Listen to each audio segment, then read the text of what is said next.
Good morning guys.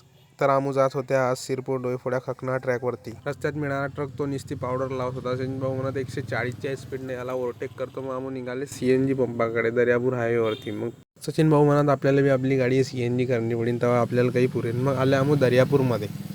दर्यापूरला bye bye करून आम्ही लगेच निघाले शिरपूर डोईफोड्या ट्रॅकवर. आम्ही पुढे निघाले. तिथल्यात आम्हाला दिसतं वॉटर पार्कला पण बाय बाय करून रस्त्यामध्ये ट्रकवाला रिटर्न येत होता. तर सचिन भाऊ म्हटलं उडण गेरे टाक सीधा वरतून आपण त्याच्यावरती. शिरपूरमध्ये पोहोचले. मग म्हटलं आज मार्केट डे आहे, इकडे मॅडमचा कॉल केला. तिथून निघाले 140च्या स्पीडनं आम्ही शिरपूर बाजाराचा एन्जॉय करत आणि मग गेले दुसऱ्या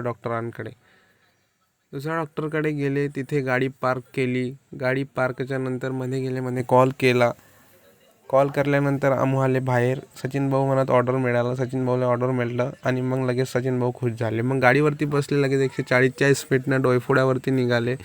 डोईफोड्याच्या गल्लीमध्ये पोहोचले आणि मग डोईफोड्याची वर्किंग निपटवली. तिथून सचिन भाऊला अजून पेमेंट भेटलं. सचिन भाऊ अजून खुश झाले. पेमेंटचा एन्जॉय करत चेहऱ्यावरती इस्माईल आणि मग नोटा गणायला पुढे खुश झाले आणि मग त्याच्यानंतर निघाले 140च्या स्पीडनं आम्ही खकणार जायला. इथं बघितलं तर माताचं पांडालचं काम चालू होतं गरबासाठी. काफी मस्त डेकोरेशन करत होतं इकडे. त्याच्यानंतर निघाले आम्ही 140च्या स्पीडनं खकनार रोडवरती. पुढे जातात तर मस्त आम्हाला साई मंदिरचं गेट दिसलं. त्याच्यानंतर आम्ही निघाले खकनार ट्रॅकवर. खकनार गावामध्ये एंट्री करताच आम्हाला गुरुद्वाराचं दर्शन झालं. गुरुद्वाराच्या दर्शनानंतर आम्ही निघाले पुढे. तिथून खकनारमध्ये पोहोचले. खकनारमध्ये पोहोचून आम्ही आमची वर्किंग निपटवली, काम केलं आणि मग तिथून निघाले. तर सचिन भाऊ म्हणत ऊन खूप तपते, मला तहान लागले. मग पाणी पिलं.